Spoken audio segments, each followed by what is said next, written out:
Hello, my friend, and welcome to this episode of A Call to Leadership. I'm Dr. Nate Solly, your host. I am so glad you are here. Well, we are in the midst of a series on leadership that matters, leadership that embraces a quality that most people don't talk about in leadership realms. They don't talk about it in business. They don't talk about it in family. They don't talk about it in life. It's the ability to lead through love. And so we're talking about different attributes of love. We're looking at the old scriptures in the book of 1 Corinthians, chapter 13, verses 4 through 8. It's giving the attributes and the characteristics of love. And when we look at it from the perspective of leadership, when we say leadership is patient, leadership is kind, leadership does not envy, does not boast, is not proud, and so on, it begins to paint a picture of actions that we can emulate to have a more effective leadership journey, a more fulfilling leadership journey, and a more rewarding leadership journey.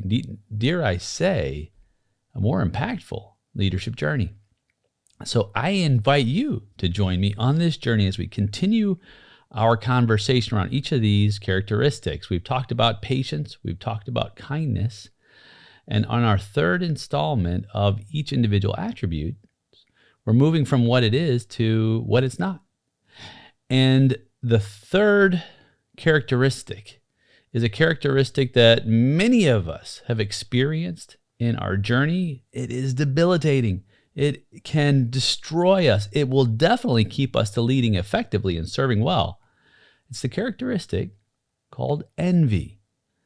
You know, envy is a massively challenging issue. I've faced it in my own life. I'm going to share some stories around that. And I'm going to tell you about the ways envy becomes perilous in our leadership journey and the ways we can become free from it so that we can lead in ways that are unimaginably attractive, worthwhile, and achievable. We can start with this idea of envy. You know, think of envy as a plight, if you will, that consumes you. You know, I tell you a story. Once upon a time, in a city far, far away, there lived a man whose name was Ethan. And Ethan was defined by his ambition. He was driven to succeed in everything he did. But beneath the facade of confidence was a deep-rooted feeling of envy. In fact, it consumed him. It consumed his thoughts. It poisoned his business endeavors, his relationships with his family, with his friends, and really it engulfed his perception of life. Listen, friend, that Ethan was me. Man, I tell you what, I was living in a place that I had bitter emotion that arose when others possessed something I desired. You know, and it took hold of my own heart. In my pursuit of success, I constantly compared myself to others. Have you ever done that? Have you ever measured your worth in relationship to someone else's? You know, because here's the thing, there was always someone ahead, someone more accomplished, someone seemingly happier. And I would look at another entrepreneur, for example, and I was struggling. When I first got started, I didn't know what I was doing. And if you've listened to any of the episodes, you know, man, I was in over my head. I started out with nothing as a family, single mom. She had some business activity, some successes. I learned a little bit from her, but you know, I learned from the school of hard knocks, and I was in such bad shape in business when I was a young entrepreneur, 21, 22, 23, I was in so deep of debt. I was financially illiterate. I was literally illiterate, if you will. I was enslaved to my own vices. Maybe you can identify with some of that. Maybe you can't. But I was in a bad place. And I would see other entrepreneurs who were doing better. And on the outside, I was happy for them. Good job, way to go. But then I'd see the cool cars they were driving and the life they had. And I was envious. I compared myself and I wanted what they had. And it's not enough. By the way, envy is not enough just to want what others have. Envy takes it a step further. Envy is when you want to take what they have. In other words, you would be happier if they had less and you had more. Okay? That is, man, it's so unhealthy, because it's a real sense of unhealthy competition, and I would even go so far as to say contempt. Contempt for peers, contempt for others, where you resent achievements. I was resenting others' achievements. I couldn't appreciate the hard work, the dedication. I would support on the outside, but not really on the inside. I was fake. I focused solely on overtaking them, hoping it would bring some elusive satisfaction of what I craved, and maybe others to say, man, wow, you were just, you're just killing it. Congratulations, Nate. It's a really bad place to be. And you might be like shocked right now and think, oh, Nate, really? Yeah, absolutely, man. That place is a dark, lonely place. It's a shadowed place. And it's not just business. It can be other places too. You may have envy, or you might have seen envy. People might have envied you in your family life. The relationships we hold most dear. There may be a situation where you have found yourself envying contentment of a sibling, or maybe a sibling is envying your contentment. Maybe you have been envying your sister's or your brother's successful parenting journey. Maybe the kids are doing better, right? Or maybe vice versa. Those are the kind of feelings that strain our connections in life. They can hinder, limit any kind of joy, the joyful moments that we could have had, that we could have shared. Again, maybe on the outside everything's cool, but envy festers, friend. It creates a barrier that prevents us from celebrating the accomplishments, from celebrating the happiness, celebrating the joy that are of those closest to us. And it's debilitating. It's debilitating because we can't ever be released from that bondage unless we come to this profound realization. We have to come to a realization that our constant comparison, our constant envy, will not only diminish our own happiness, but they affect everyone around us. Even in the ancient story in the garden, this idea of envy is festering early on, because it is about, hey, you know what? You deserve to be like God. That was the serpent's promise, if you will, in the garden. If you believe in the garden, right? You might believe it's just a story. Irrelevant. The point is that there is a pathway that is a slippery slope that, unless we're determined to change and really embark on a journey of self-discovery, a journey of personal growth, we're going to be locked in that bondage, and it will destroy. If you've ever watched the TV show American Greed, and I've talked about it before on the show, there's stories that it reveals how envy becomes a disease. I watched an episode where these attorneys were fighting for a malpractice suit for some medical issues. They got their plaintiffs multi-millions of dollars. And so the attorneys got a third of it, but that wasn't enough. They wanted more of what the plaintiffs had. So they created a shell nonprofit for the plaintiffs, who then, by the way, they were the ones who were injured, donate to that nonprofit for the attorneys to then turn around and steal their money through this fake nonprofit. It was during that episode that I realized that it's a disease. This greed that's set upon by envy, it's a disease. and to and we have to it has to loosen its grip. We have to allow ourselves to be released from its grip. And I think one of the ways we do that, friend, is simply by practicing an attitude of gratitude. Really, we have to release that grip. We have to shift the focus from what we don't have to appreciating all the blessings present in our lives. We have to have a newfound perspective that allows us to see beyond the limitations and the bondage set by envy. That's one of the most powerful ways to release ourselves from this debilitating disease and for it to release its grip. And then truly and deeply and sincerely and genuinely begin to support and uplift those around us.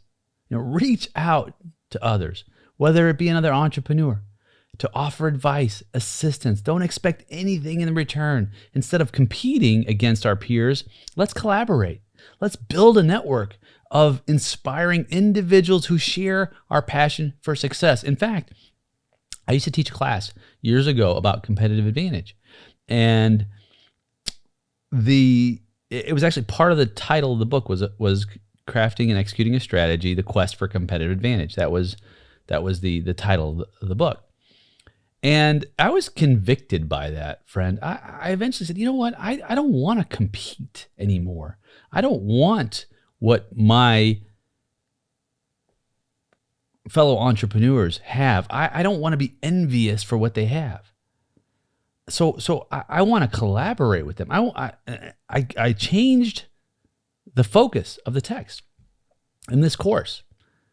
And I said, it's not about competition. It's about collaboration. It's not about taking from them. It's about finding the best fit for us. Today I don't call other people who are in my industry competitors. I don't call other coaches competitors. I don't call other accounting firms competitors. I don't call any other business advisors or consultants competitors. I call them colleagues. They're all my colleagues in your industry, whether you're in construction, or you're in restaurant, whether you're in home renovation, whatever industry you're in, they're colleagues. They're not competitors. I don't want what they have. Don't desire to be envious and take what they have. I know it's counterintuitive to think, well, isn't competition? Isn't that what we are? Are we all in competition for the same dollar? No. There's lots of dollars out there. Not every dollar needs to be for me. I want my colleagues in my industries to be able to feed their families. I want them to be able to pay their employees a fair and decent wage. I want them to be able to provide benefits and services and experiences for their customers. I want them to thrive. Now, ask me that 30 years ago, and I might have said that. I don't think I would have said it exactly as I said it now. But if I had said it, it wouldn't have been true. It would have been a lie.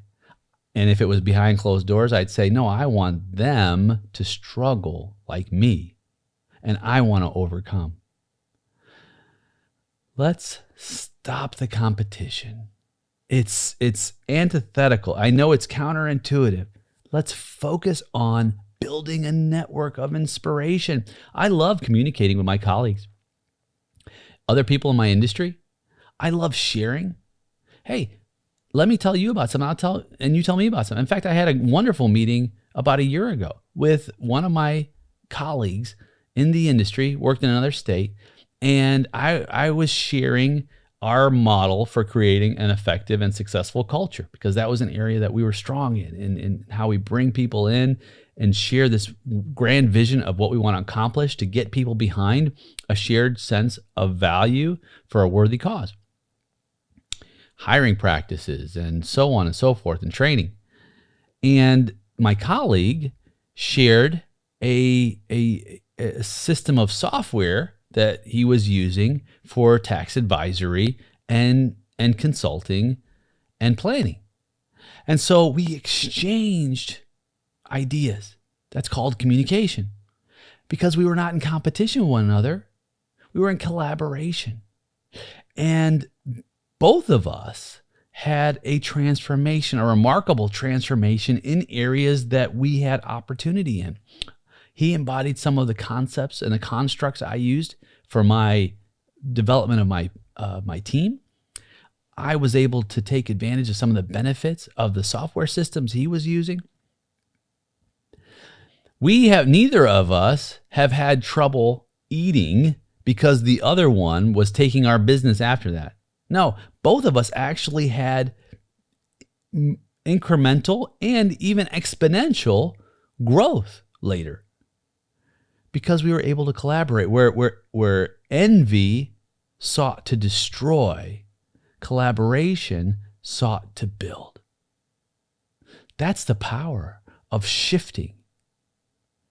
And so that's an amazing shift in the mind in the business realm. What about family?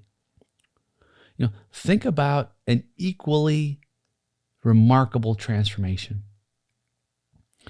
When we have a loved one who has an achievement, a milestone, maybe there's a marriage, maybe there's a child born, maybe there's a new job, maybe someone is moving away and they're embarking on their own journey. Maybe it's a child of yours, and your child is leaving this state and moving to a new state.